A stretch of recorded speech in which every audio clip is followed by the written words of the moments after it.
For those of you who have been watching my Anthrax series, I'm going to take a break until the new album comes out. I put up a poll in my community tab and I asked you which band I should do next. The winner was Flotsam and Jetsam, although Prompton was a close second, so I may consider that down the road. But for this episode, I'm starting at the beginning. I'm going to talk about how the band formed, how one of the members spent some time in prison, the 17-year-old kid who joined the band, the involvement of Jason Newsted before Metallica, and their debut album, Doomsday for the Deceiver. So let's get into it.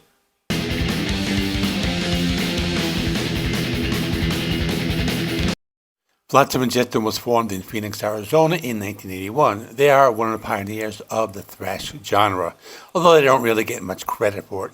The band was founded by drummer Kelly David Smith and guitarists Pete Mello and Dave Goulder. And the group went through several different names during their formative years, including Paradox, Dreadlocks, and The Dogs. The early lineup was very unstable until it began to solidify between 1982 and 1985. Bassist Jason Newsted joined the group in the first year, and frontman and the man who would remain throughout most of its run, Eric A.K. Knudsen, stepped in as lead vocalist in 1982. But the band hit a few roadblocks at the beginning, particularly with David Smith. He explained that during the period when the band was transitioning between their old moniker, The Dogs, and the official name change to Flotsam and Jetsam, he was dealing with severe addiction. He spent some time in prison. The sentence was very brief. He only spent 30 days in the Department of Corrections.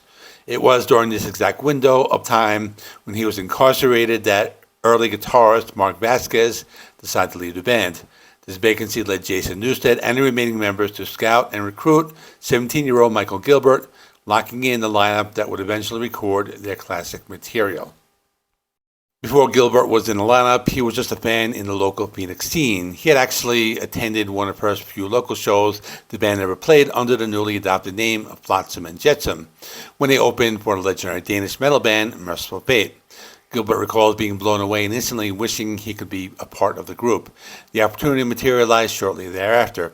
He seemed to be in the right place at the right time as the band had a vacancy.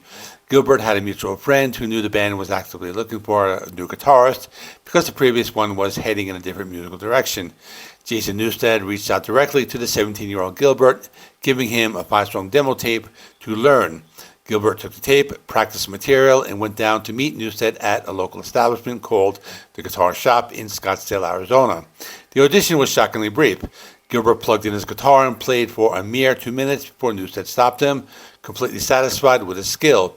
Gilbert immediately went to the band's rehearsal hall to practice full time. To prove his worth right out the gate, he immediately wrote the riff for the track I Live, You Die.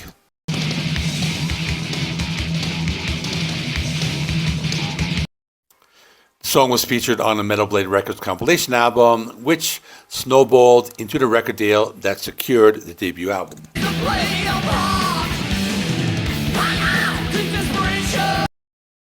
If there was one track that got the notice, it was the track I Live, You Die. This was a song that caught the attention of Brian Slagle, founder of Metal Blade Records. It transformed the band from a local Phoenix act into a nationally recognized force. Here's how it went down. In 1985, Flotsam and Jetsam entered a local Battle of the Bands competition in Phoenix and won first place.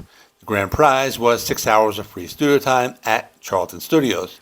The band used this incredibly tight window to quickly record their legendary 4-track demo tape titled Metal Shock.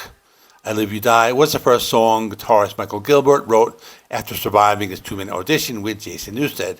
Gilbert brought the crushing guitar riff to the rehearsal hall, and the band built the track around it. It became the standout song on the Metal Shock demo. When the demo tape made its way to Metal Blade Records founder Brian Slagle, he was instantly struck by the raw speed and aggression of the track. Instead of just signing them outright for a full-length record, Metal Blade first tested the waters by placing I Live, You Die on their highly influential compilation album, Metal Massacre 7, released in 1986. The Metal Massacre series was famous in the underground metal scene for launching careers of giants like Metallica and Slayer.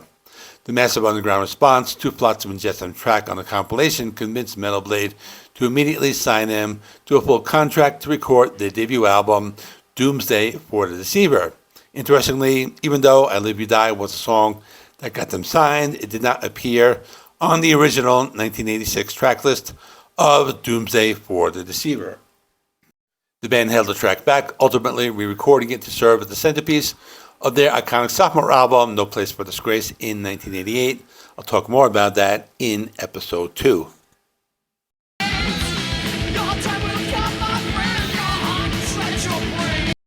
The writing and recording process for Doomsday for Deceiver was very efficient, and they had a tight budget.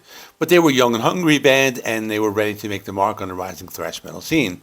Unlike their later records, which leaned heavily into politics and societal themes, this album's writing was rooted in history, literature, and dark fantasy. Jason Newsted acted as the primary lyricist and driving force for the arrangement of the tracks. The band took half-written song structures from their 1985 Iron Tears and Metal Shock demo tapes and carefully fleshed them out into complex, multi-layered epics. Newsted drew from diverse source material. She Took an Axe was written about Lizzie Borden.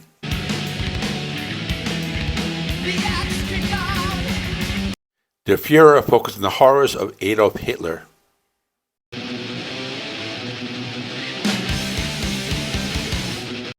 And the massive title track tackled apocalyptic biblical themes.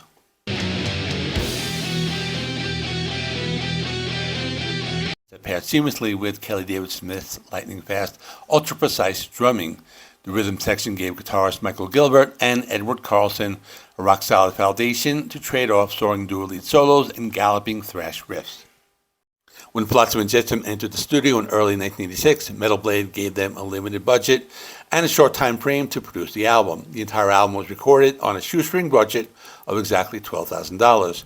Because studio time was incredibly expensive, the band had to record, mix, and master the full 55-minute album in just 2 weeks.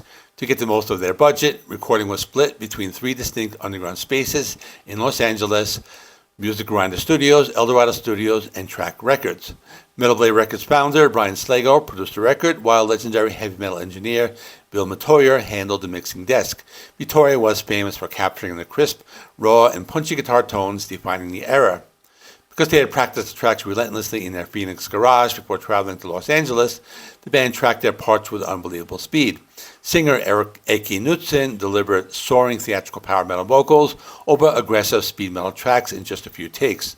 The resulting album was released on July 4, 1986, and became an overnight masterpiece, historically notable as the first album to ever receive a perfect 6K rating from Britain's prestigious Kerrang! Magazine.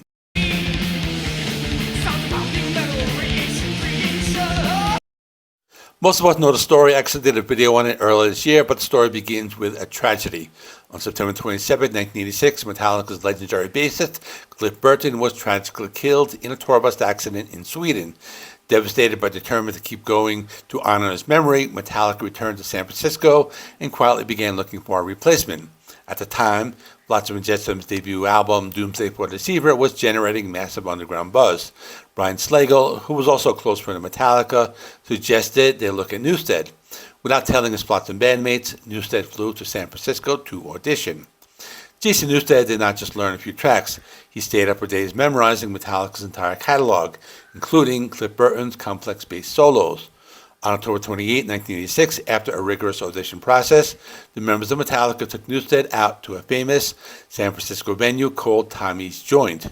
They asked him if he wanted the job. Newsted immediately accepted, but he was incredibly conflicted about how to break the news back home in Phoenix.